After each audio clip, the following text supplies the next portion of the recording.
When it comes to streaming, gaming, esports, and business, one woman stands above the rest. Welcome to Streamer Class, your #1 source for everything streaming. Listen to compelling guest interviews about starting and growing a successful channel and turning your passion for content into a career.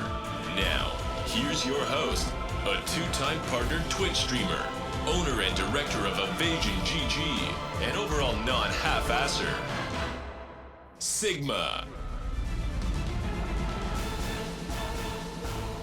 Hi guys, guess what? We are here with Nyxia. If you guys don't know her, her links will be down below. She is a Twitch partner. She's been streaming for what, a little over 2 years now, I think it is. Nyx? Yeah, almost like 2.5 years now. Yeah, and she originally started on R6, and then we found her on Tarkov, and I actually do something where we do community challenges. We ended up on her stream. I laughed my ass off. I had such a good time on her channel, and we just kind of hit it off from there and became friends. And I got to watch you grow right into your partnership. And it's been crazy. Yeah, you're one of the top streamers. Yeah. So thanks for being here. Thank you for everything that you did to get me where I am. Because I think if it wasn't for your shenanigans, I maybe would have taken longer, but you definitely put me on that path. So thank you. Yeah, no, we had a lot of fun with it. It is definitely hats off to the community, right? Yeah, Tarkov community, best community. I stand by that. So yeah, it's a good game to grow in. So let's get into the nitty gritty part of it. First off, I actually don't know the answer to this. Is where does your name come from? Okay, I've had this name since I was like on Xbox. Like, so it's like we're talking like 10, 12 years now, I want to say. And I used to be into Greek mythology in high school, and Nyx is a night goddess. I get asked all the time if it's from World of Warcraft. I've never even played the game, but apparently there's some big dragon named Nyxia, and everyone's like, "Oh, you like WoW?" I'm like, no, I don't. Oh. But funny enough, I'm not really into Greek mythology anymore. But I just added the IA on it just to give it my own little spin, because I think there's a lot of Nyx streamers. So I was like, this is my version of it. So that's kind of where it came from. But yeah. That's cool. I really like your name. I'm not going to pinpoint anybody. There's a few people out there that I'm like, really, that name? It just doesn't fit. But yours fits. I like yours a lot. Thank you. Yeah, I've stuck with it for so long, and now it looks cleaner without the underscore. So that's true. No more. It's hard to find. It's hard to find a name. Honestly, it really is. I feel like it's just, I don't know. People use like almost like Xbox generated names sometimes. I'm like, really? Like, but it's hard picking a name because it's your brand, it's everything, right? Mm-hmm. Yeah. Where and did then you if you get go on from? Well, so this isn't karate. I'm just going to preface it with that. I have my master black belt in something called Six Sigma. Okay. And so same thing. I was kind of like, what the heck do I name myself? I don't know what to do with this stuff. And I was playing a game called Splatoon, which deals with ink. Mm-hmm. And so I was just like, oh, Sigma. I literally did not know what Twitch was. I came on here, was shocked that somebody had the name Sigma, and bothered that I even had to add anything to it. So I just added underscore ink. Mm-hmm. And then that's where my name came from. And then, when I made partner, I got rid of that. Okay. Very cool. I actually didn't know that about that last little bit. So, because I always wondered, I figured it was something to do with like, I don't know, just like Greek alphabet, right? Because that's... Mm-hmm. Yeah, cool. That's where it comes from. Yeah, originally. Very cool. But I learned that's how something I got mine. new. There you go. Boom. So tell me about the journey into streaming. Like, how did this even start? Did it just start as like a one-off, like show somebody my gameplay, or did you see Twitch and you immediately were like, this is sick, and I might be able to do something with this? It was actually Brian who convinced me to start streaming. He's like, you got such a good personality. I feel like, people would really connect with it, and I never would have started streaming if it wasn't for him. I always kind of like watched Twitch, but I only ever watched like Shroud and like the really big streamers, just because like, it's just satisfying to watch people that are really good at video games. And I never really thought of myself as a streamer, but Brian said, just give it a go. I was still working at my old job at the time when I started, and I figured, you know what, even if this is only just like a hobby, we'll give it a shot and we'll see what happens, kind of thing. And it just kind of, even on Siege, like I think I was around, like, I think it took me about a week to get affiliate. Like from like the second I hit the live button, I just had people come in and stay, and I still have people who have their first badges that come back, which is something that's kind of crazy. So wow, yeah, that's awesome. A lot of Feels people don't pretty know good. it took me 6 weeks to make affiliate. Oh, really? And I had to go and turn myself on my phone, and then on this other PC, and then I was texting hotel, and I was like, hey, can you give turn me on a my little channel? alert. Yeah, it was rough. It's so hard to get out of like that 1 or 0 viewers. Like Twitch doesn't really have much for discoverability. I think I just got lucky, and I was playing Siege at the time, which like that game is notoriously like hard to grow in because it's a very cliquey community, but for some reason I managed to take off there a little bit. But yeah. That's awesome. That's awesome. At what point did you realize like, oh shit, this is something that I can make full time, and you kind of were like, wow, I better get it together? Honestly, it was maybe September last year. It was after you found me, and I was averaging because I switched from Siege to Tarkov in May of last year, and my viewership like tanked. I was like maybe 10-12 people watching me play Tarkov, and then after you found me it was 60 people, and all of a sudden I was over 100 people, and I was like, what is happening right now? So it was like, why are you hanging out here? I'm an idiot. And it just kind of kept going up from there. It wasn't until probably September or maybe even October of last year when I started to like, okay, maybe this isn't just a hobby for me anymore. And I had to leave work because of COVID and with my immune system, so I was like dreading going back to work and like not knowing what the heck I was gonna do, and then all of a sudden just this amazing thing happened. So That's awesome. Oh, like what happens in that moment? Did you really change anything? Did you like set a schedule? What did you plan I have for? actually I'm I don't know if it's like a type A kind of person, but from the minute I hit the live button, I had a schedule. I even with my full-time job, I knew what I was like when I would be able to stream, and I'm like a 7 p.m. or 7:30 p.m. and like these days a week, and I stick to it. I don't know if that's like neurotic, but I'm a very like schedule-y kind of person. So I guess really nothing changed, just maybe the amount of hours I was streaming and like staying on for the full 8 when I wasn't working and could, be an absolute degenerate and stay up till 3 o'clock in the morning every night. So, Yeah, running those gamer hours. Oh yes. Oh yes. Well, that's something that I do talk about a lot, is just setting a schedule is really important, honestly, for discoverability, being dependent. Even if you need to change up your schedule, you can still post it in your Discord, on your Twitter, and say, hey, this is what the week looks like because I have something else happening. But just keep them afloat to any changes that you have. It's important. I feel like just I know some people have issues with live alerts and stuff like that, but people kind of have a routine. They get home from work, they know, oh, okay, Sigma's gonna be on at 7 tonight, like she's on these nights except for this day, like I know to go there. Like I feel like there's just a routine almost to it when you're consistent like that. So yeah, it definitely helps. Super important. I'm sure you've been approached by people that ask for help many times, and then you look back and you realize they streamed 7 times over the last 45 days, and it was like it wasn't like every Tuesday and Thursday. It was like just like whenever they decided to turn on the stream. But consistency is key for sure. For sure. Yeah, I would agree with that. That's good stuff. So actually that answered the next question that I had, was about, is a schedule important to you? So that's awesome. Absolutely. Now, I know you kind of kicked off and now have made it into partner during COVID, which has been crazy. But have you been recognized before? Have you like been out and somebody's been like, no, oh crap? No, never. Well, I mean, it also probably because of COVID, we are very shut in. Like I get groceries delivered. I haven't even seen my family since like 2019. So it's been rough for me with being immunocompromised. So yeah, I'd have to leave the house for that to happen. I feel like when it happens, you're probably gonna lose your shit, and it'll be hilarious. Has that ever happened to you? Yeah.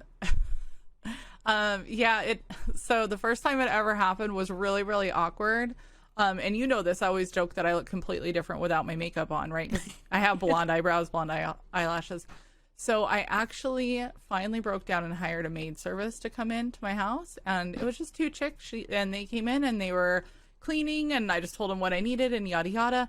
And I went downstairs, put on my face, did my hair, went upstairs to go pay them. Yes. And one of the chicks that was scrubbing my toilet at the time turns around and goes, "Are you Sigma?" And I was like, okay, this is like the most awkward situation that's ever happened in my life. Like, part of me wanted to lie, but this is what was behind me, right? Yeah, I can't really.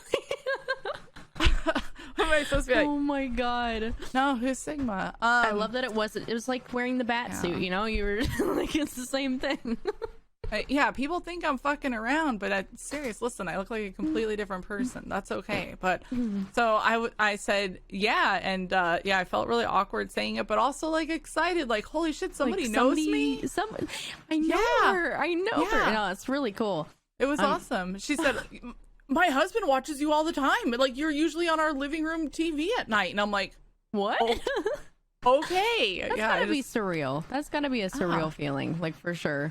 Yeah, it was really, really cool. And then at the same time, I felt like terrible. You're knuckle deep in my toilet right now. So, you know, it's like, you know. Like, these are the jokes that the universe plays on me, right? Like, you're going to make it, but the first person to recognize you is going to be scrubbing your toilet. Perfect. Okay. Oh, it's so funny, though. I've hired one maid service in 10 years. And of course, that's, you know, what happens. But one in a million chance, yeah. Panicking because, you know, we're getting a house ready to move. And I couldn't take it all on. So anyway, yeah, that's what kind of bit me in the butt. So, we'll move on. You know what? That actually kind of leads it on to this. The career looks like it's super fun, right, on the outside. And I think a lot of people think we just sit here and we hit go live. But the amount of stuff that goes on behind the scenes between building your rigs or buying new monitors or figuring out your finances and finding sponsorships, all this stuff. How many hours a week do you put in behind the scenes that people probably just don't know about? Even like fixing your panels, you know? Yeah, I do a lot of stuff. I feel like for me specifically, I have a lot of stuff that's like interactive on my stream, and I think a lot of people don't realize when they say, hey, can we have this as a redeem, or hey, can we have a new emote, can we have this? And I usually oblige and do whatever it is that they ask, but just getting all that stuff set up, I spend multiple hours, god, ballpark maybe 20 hours a week or so, probably just doing behind the scenes stuff. And that's just like bare minimum, like upkeep, and then just making sure just little things like commands are ready, doing other like stuff. I've been trying to do TikTok stuff on the side. No, there's a heck of a lot that you do. So it does seem like glamorous, like, oh, you just hit the live button and you just sit and talk at people for 8 hours. But even just that in and of itself is it's taxing, because you have to be mentally on and engaging. And because, I mean, like, at the end of the day, it's like your entertainment, and if you're not being entertainment, if you're not engaging, then people are just not gonna come back. So it's a very mentally taxing and time consuming thing that I feel like a lot of people don't realize, for sure. No, so I actually talked to Batty recently. I told you that, did an interview with him, and he was talking about just how exhausting it is, just making sure that you're on point, you know, and then people will send you messages. Like, he was getting bombarded with messages of like, dude, I really need you to go live. Like, I'm kind of bummed out today. I'm having a bad day. Like, and he started happening more and more. Yeah, because he really, you know, he's a veteran, so he has a huge veteran community, and a lot of those guys, some of the messages that they send were really tearing at his heart. And anytime your community asks you for something, anything, just like you said, even an emote, it's either emotionally, you know, it takes some time away from you, or physically it can exhaust you. But there's a huge part of that. Like, you can't, he said, you know, you can't just stream and be done and go to bed. There's always like this huge wind down time. Yep. I always have a ton of DMs from people from chat. I always make sure, like, my Discord, anyone who's in my Discord server can message me, and I get a lot of messages with like personal stuff. And I'm very much consider myself a community streamer, so I try to take the time to respond to each and every one of them. And some of it is like really sad and emotionally taxing things, and a lot of people don't realize that, you know, you are and I'm okay with it, because I wouldn't have that option to message me like that if I wasn't. But it is very taxing. Like, it's taxing on your mental, emotional, like everything. It's time away from Brian and all that kind of stuff. So a lot of people don't realize that. I'm sure you've done it where you've seen somebody said something in chat, and you kind of talked about it for a minute, and then later, you know, when you're not streaming, you're like making something in the kitchen or doing whatever you're doing, that'll pop in your head like, I should probably check on them. So. Yeah. So we do keep a running list in our head constantly. Like while we are entertainment, it's also, Twitch is such a cool platform where there is a lot of social interaction, and it would, I don't know, it's hard to not carry that stuff with you and care. So no, well, because we're also very grateful for it. We wouldn't care if we weren't. You know, we're emotionally invested in this because it's amazing, and I love our communities. love what I do, and I love my community, so I gladly do all of it a million times over. 100%. I agree with that. I agree with that. And I do think it's important that you pointed out that you are okay getting those messages where, you know, there are streamers out there that are like, I can't take this on. And that's okay. Don't ever be a streamer that you feel, if you feel like you can't take that on, that's okay. Let that be. People have a lot of, like, you know, and they may not talk about whatever their past is, but they might have like their own emotional stuff that, you know, just trying to deal with somebody else's too. Like, I mean, because I'm not a therapist, you know, streamers aren't therapists, like they're not there for that, but it can be an outlet for people, but some people just can't take on that extra, and that is more than okay too. So I feel like it's just setting your boundaries and making sure people know about them and sticking to them. I agree. I think setting those boundaries, the earlier you can do it, the better. And adjust as you go. Don't ever be afraid to adjust. Like say, hey, I'm not okay with this. Like, I feel like it's hard to do, but sometimes you have to put your foot down and do it for sure. Yeah, and your community should understand we're all human, and that's okay to do it. So that's a big one. Yeah. Sure. So we'll move on to something a little bit lighter on this. But let's talk about sponsorships. I think it's something that is just walking the line on sponsorships is really hard. And I'll tell you what I'm kind of peeved about, and then you tell me how you feel. Recently, I've seen a whole bunch of, and I won't name names, but we'll say computer building companies and food companies that are splattered all over the place. Now, I think they're really, really smart about it, because they got some really big streamers, and then these smaller streamers come in, and my gosh, if they can take on the same sponsors that these big streamers have, now that makes them look even better. But like what they don't realize, credibility, right? What you don't realize is if you get 1 or 2 sales that entire month, you literally sold your stream out to plaster their logos and all of their information all over your stream for $8, $20, even if it was $100. That still it's lowering the what's the word I'm looking for? It's lowering your standards on your stream on what you could get. Sorry. No, you're good.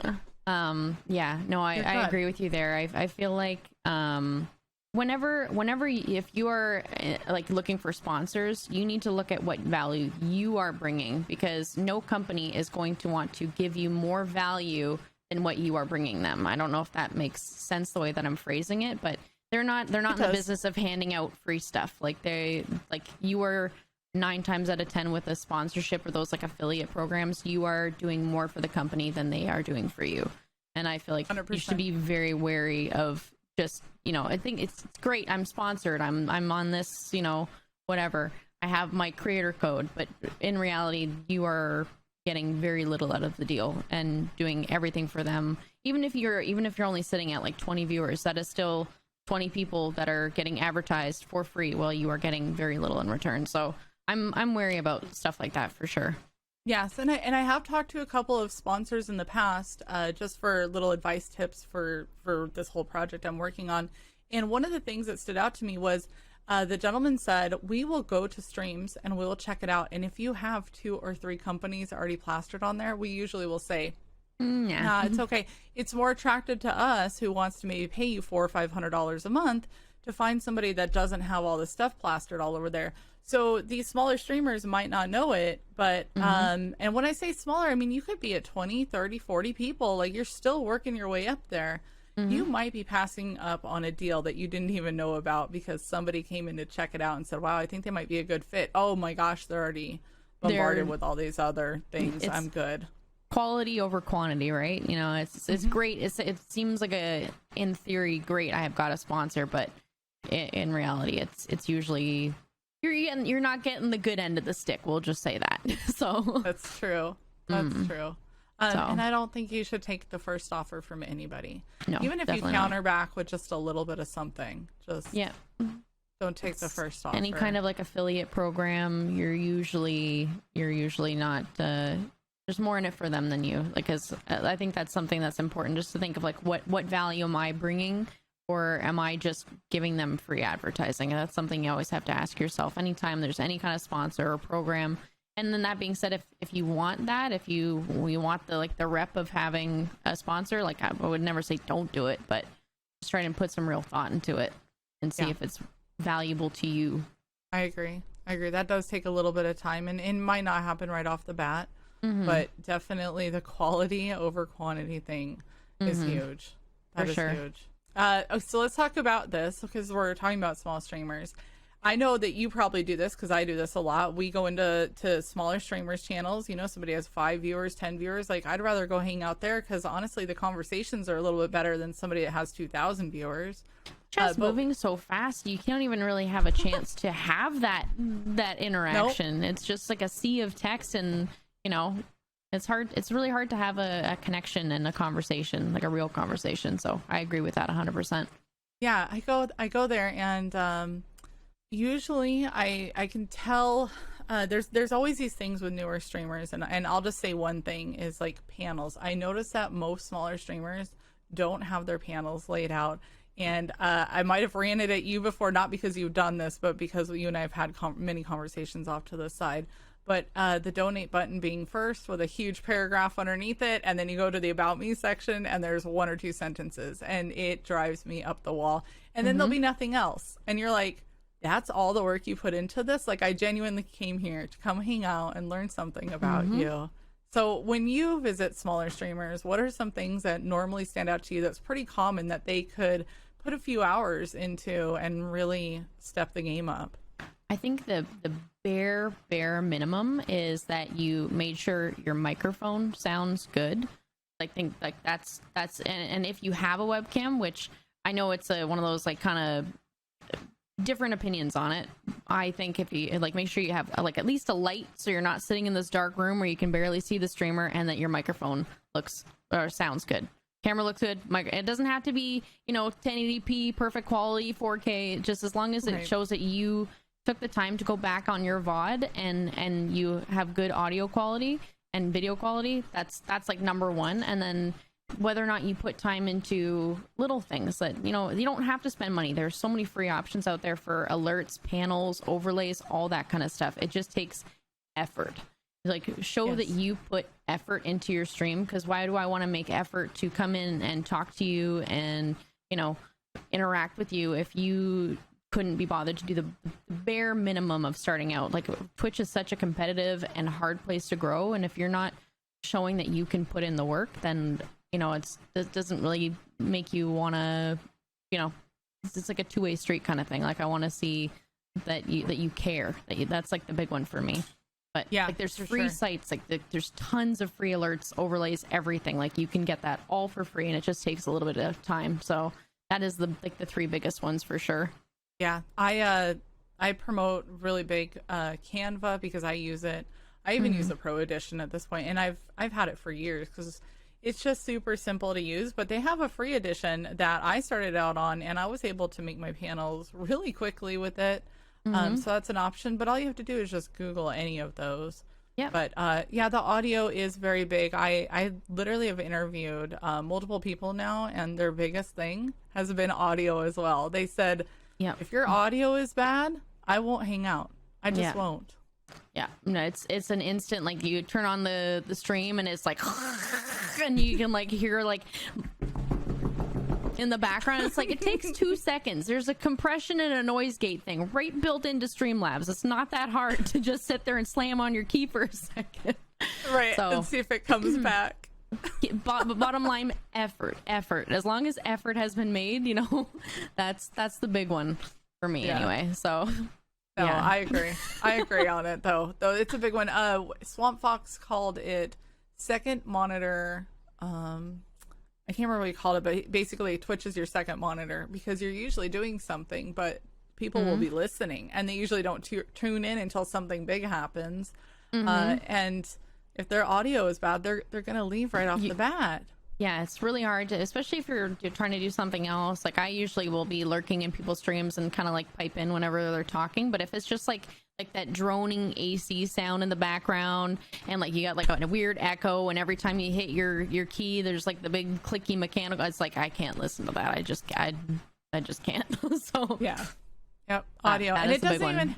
It, you know, a $99 mic, honestly. I think Hotel got the Audio Technica 2020 when it was on sale for like $99. Mm-hmm. And my Shure $400 mic, I was like sitting here wondering, like, wow, I can't even tell the difference between those two.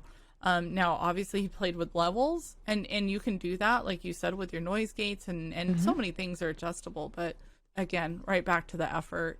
Just a little bit of effort, listening, and like showing that you can be introspective and look at like, okay, I could improve this. Like, you know, it's just, again, it just comes down to effort, and that those hours that you put in outside of stream, and not just hitting the live button, and showing that you're, you know, like reviewing yourself and seeing what could be improved.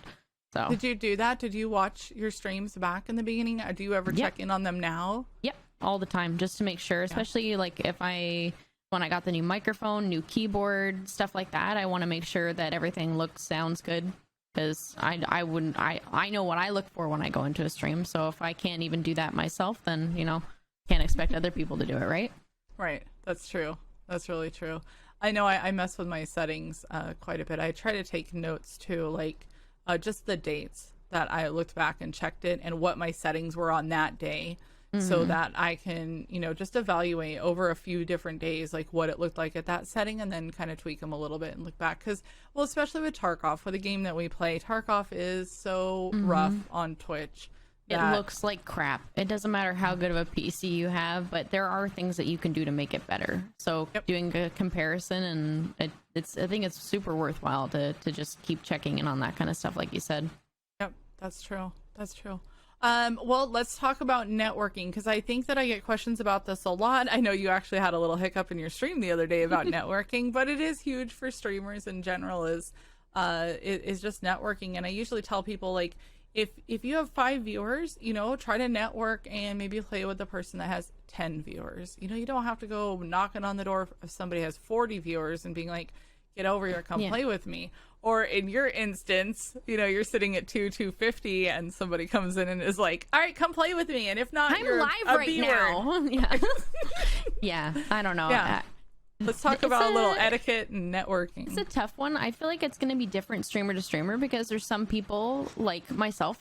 The thing is, if that guy had come to me in a DM and had hung out a little bit, he wasn't following. It was his first time in the stream, and that was his first instinct. But I'm happy to play with creators of any size. Like, I don't care if you've got 2 viewers or 200 viewers. Like, I'm very inclusive that way, and I feel like it's important to, you know, spend time in the community. If you're gonna reach out to a streamer, make sure that you've, you know, hung out for a little bit, especially if you're gonna try and, you know, talk to somebody who's got, you know, 200 viewers or whatever, because not every streamer is okay with that. But I think it's, if you show that you are like a part of the community, and that you've kind of at least like put some effort into getting to know each other, like, I feel like it makes a big difference. That being said, I agree with you completely. If you're just starting out and you're looking to network, trying to grow with people that are around the same size as you, and, you know, it's gonna feel a lot more natural. As I know a lot of people say, oh, I'm always afraid to reach out to big content creators because I don't want them to think I'm clout chasing. And it doesn't matter which way, it's always gonna feel that way to the person who's like the smaller streamer. Personally, for me, I very rarely reach out to anybody that's a bigger streamer than I am, because I even as somebody who's got like an average of 200 viewers, I still feel that way. It's really hard to get out of that mindset. But that being said, you can't go wrong with at least asking, but do it in a way that is, I hate to use the word, organic.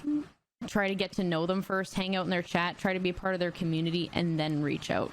You know, like link dumping in their self promo thing and then being like, hey, I'm live, you want to play? It's just not going to work. Like, doesn't matter if it was a person with 200 viewers or 5. Like, if that's your first instinct is to go and self promo in their channel, like, no streamer's going to want to touch you with a 10-foot pole. So no, heck no. And here we go. We could circle back to the panels. You could put it in your panels because for a very long time when I first started out, I was like, hey, if you want a duo or you want to get together and maybe multi-stream, like this is how you contact me. And I had that in there for a long time.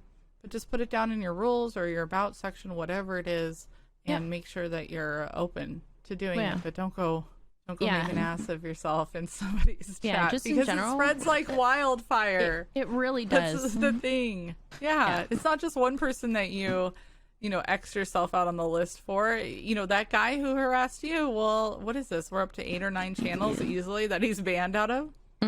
Yeah, and like it would have been one thing if he like just said sorry or whatever, but and then this is kind of in the same vein. Just be mindful. You never know who is watching your stream. If you're gonna talk negatively about another streamer, just don't. For one, it's TOS, but just you never know who's watching, because that's a good way to shoot yourself in the foot and not get anywhere on Twitch. So yeah, we'll just say that. Yep. That's true. That's actually really good advice. I can't tell you how many times I've been lurking in somebody's channel and something pops off, and I'm like, hey, are you okay? And then they're like, what? She's here, and it's like, yeah. Well, I mean, I lurk all the time. Whenever I'm not streaming, I try to be lurking watching. if I'm at my PC. Right? Exactly. No. I feel like you never know who's gonna overhear what, and like it's just better to just not, if you don't like somebody or like something, you just keep it to yourself. Like it's not that hard. Or how you handle the situation. There's been a couple of times where evasion, we go in and we watch channels and we hang out for a little while just to make sure like their quality is good and they're interactive with chat. We've had a few situations where we've been in there and somebody comes in and talks smack to them, and the way that they have handled it has sometimes 100% made our decision right there on the spot. Like there's no need to go any further. He handled that amazing. That was so cool. Boom, send him in, you know, or sometimes it goes the other way. Like, oh, yikes. Yeah, you get what you put out in the world. I feel like if you're toxic and if your response to everything is just to, be toxic, like just, I mean, I guess there's like a niche for that, but for the most part, like most like orgs, like and team stuff like evasion, they're just not going to want to touch you. Sponsors are not going to want to touch you. So it's, I feel like just being mindful of what you're saying and doing, and like, I know everyone's human and everyone makes mistakes and has weaknesses and stuff like that. If like knee-jerk reactions happen, but I feel like there's something to be said for just being mindful of what you say. Like, I feel like that's a no-brainer, but sometimes I feel like people need to be reminded of that. So yeah, sometimes they do need a slight reminder. That's true. So you brought up Streamlabs, so we'll kind of move on to a spot where we talk about the tools of the trade. If you just want to tell me, like, I started off with the Blue Yeti, or, at what point did you like, oh, I upgraded my mic and now I love it. Like, let's talk about tools of the trade and about maybe the one thing that you invested in that helped out more than you thought it would. And you were like, damn, I'm going to tell more streamers to buy this earlier than I did. Yeah. The Stream Deck. Let's talk about that. The Stream Deck is probably the best thing that I could tell anybody to buy. Even if you're not a streamer, like there's other like ways to utilize it, but you don't even need to get like the biggest one. You can make folders on it and have different profiles, and it's so useful. You don't realize what a good tool that is until you've had one and you've used it, and just ease of everything while streaming is Stream Deck by Elgato. Buy it. That. But I feel like we touched on microphones earlier. I feel like I do have the Shure SM7B. It's an expensive microphone and it sounds great. That being said, you can buy a $100 USB microphone like the Audio Technica if you're willing to put the work in and set up filters and get a noise gate, compressor, all that kind of stuff.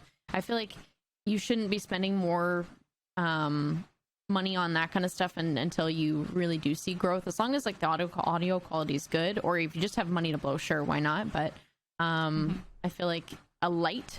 When I first started streaming, I didn't have any sort of extra lighting, but now I've got 2 key lights on the side and the big Elgato one on the top. I feel like just having a light I know it sounds really stupid and like the most simple thing ever. It can make a $100, because I'm still using my C922. Like I haven't upgraded to a DSLR or anything like that. Just proper lighting will improve so much, like so much. Like yeah, it's kind of ridiculous what a $20 light can do.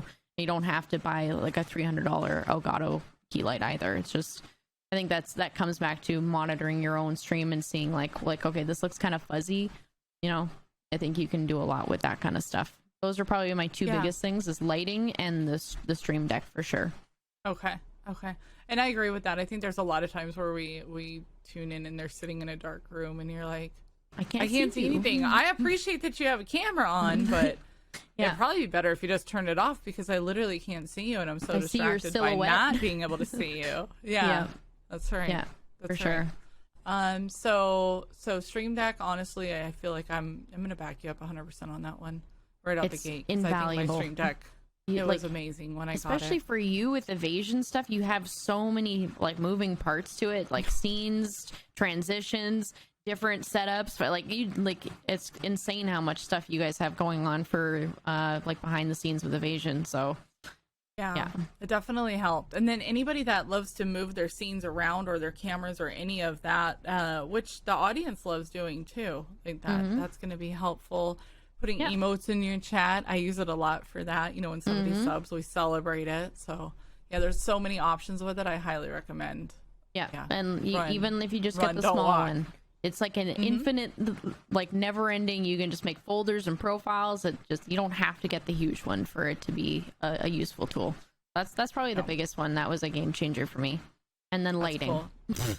Lighting helps a lot. I know it sounds like so like basic and like a no-brainer, but putting a light behind your camera to illuminate your stuff, game changer.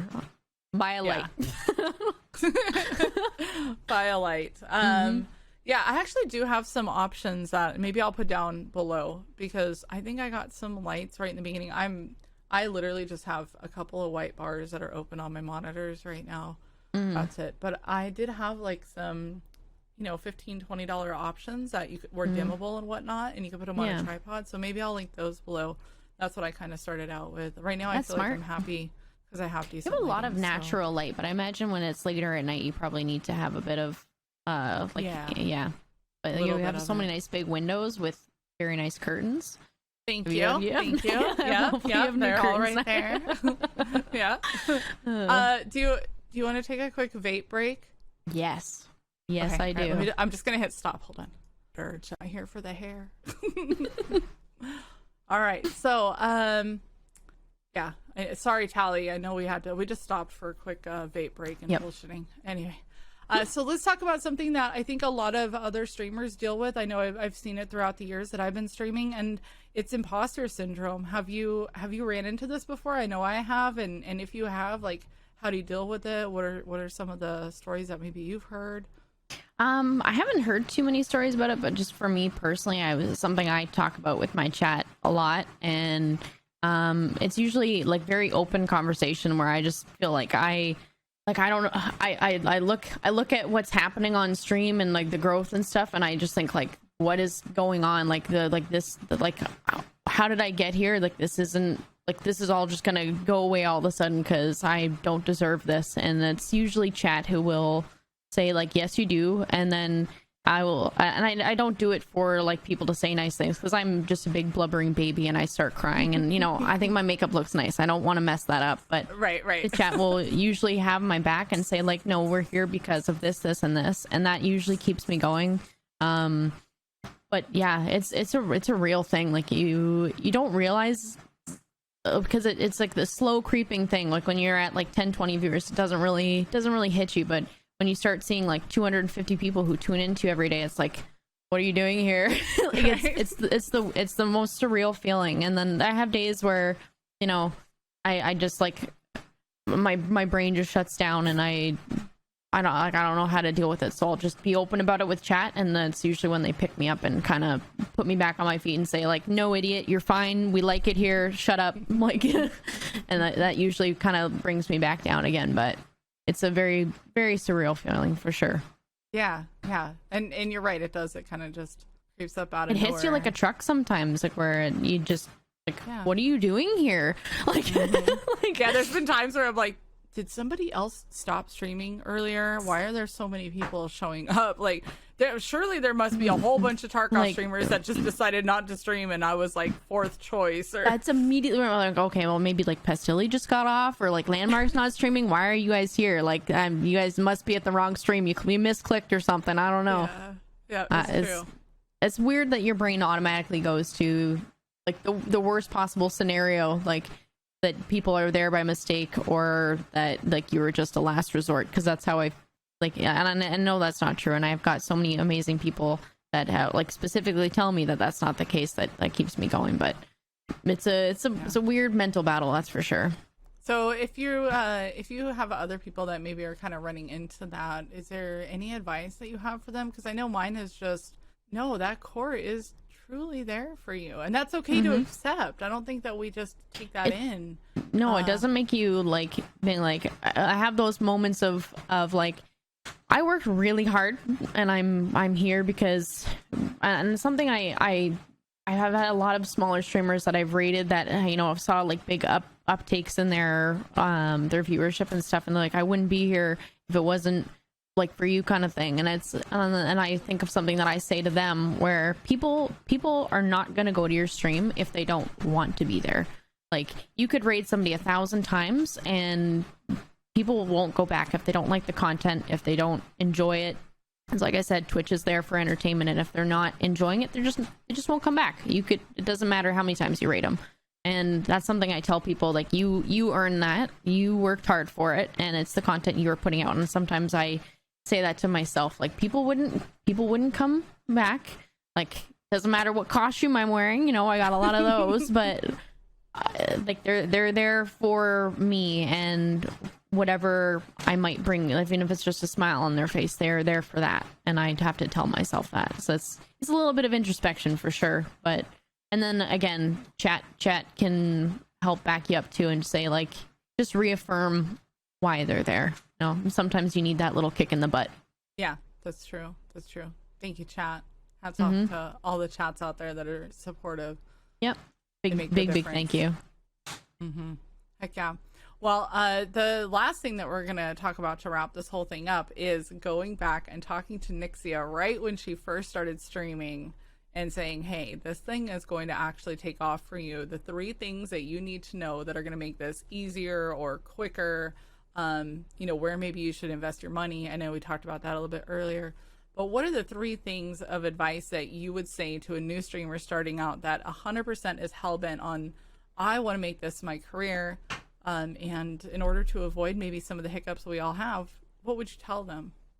I would start with saying diversify your content, and by that I don't mean stream a whole bunch of different stuff. I would say get a Discord, get a Twitter, get TikTok or YouTube or whatever. Like, diversify your content, because it's actually somebody that I watch a lot. His name is Harris Heller, or Alpha Gaming on YouTube. That's who I watched a lot of when I first started out, just to, like, figure out the do's and don'ts. He always said, like, YouTube, like, do both, and I never did. And it's only until recently that I just started doing TikTok, and even then I'm kind of lazy with it. But I feel like the amount of people who have come into my stream from the small amount of TikTok that I've done, it kind of puts things into perspective on how important those extra platforms are.